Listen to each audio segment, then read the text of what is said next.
Hello, project day here at the studio. As you can see, some things have changed.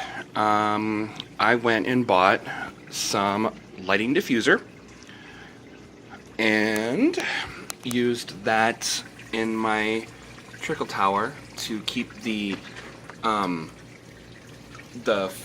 and shit suspended, so that way it won't clog up, because there's just holes in the trays, so it would just congregate to those holes and plug up. So it's raised now, so it shouldn't. And that top pump is now off, so it's just siphoning right now, and these pots are floating. They have fish string, you might be able to see that they are hanging from, and there are no apple snails, except for the babies. There's babies in there now that I'm kind of impartial to, but we're gonna see how it goes. That's why the pots are the pots are floating, and they're also away from the back of the aquarium, so that way no snails can actually get on them, because apple snails will eat baby angelfish.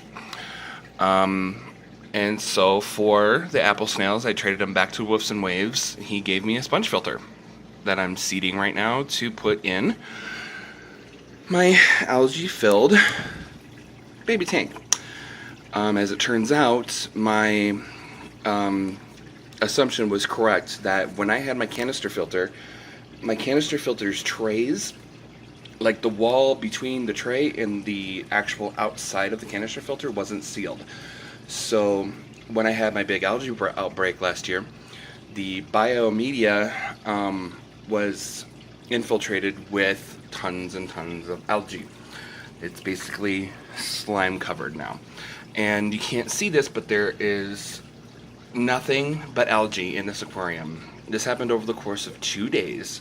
That's how fast the algae spread from my media that I put in there to seed to the aquarium. It was just an explosion. And so now there's no media in there, and I'm going to take this fucking aquarium apart and clean it again. And once my sponge filter is seated, then I'll throw that in there and just wait for more fucking babies.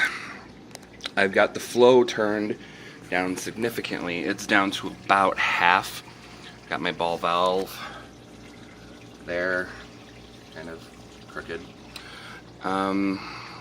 Yeah, but the biggest thing is no more apple snails, no more plants, because the plants were all slimy and probably filled with baby apple snails.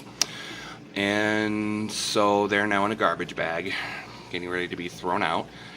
And yeah, they were all full of slime too from the big apple snails. The big apple snails produce slime as feces, and it just gets all over everything.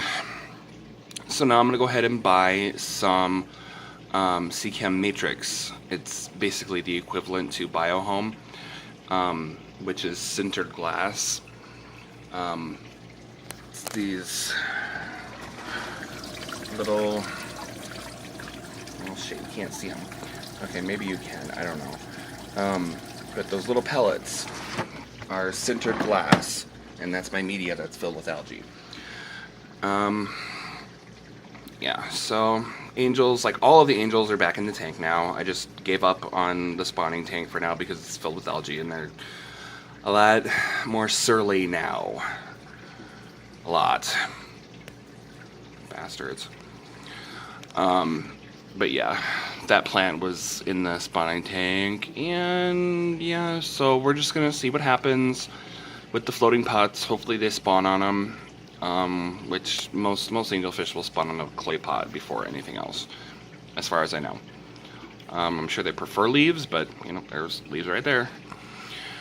Anyway, just wanted to update y'all. No more large apple snails. Bye bye.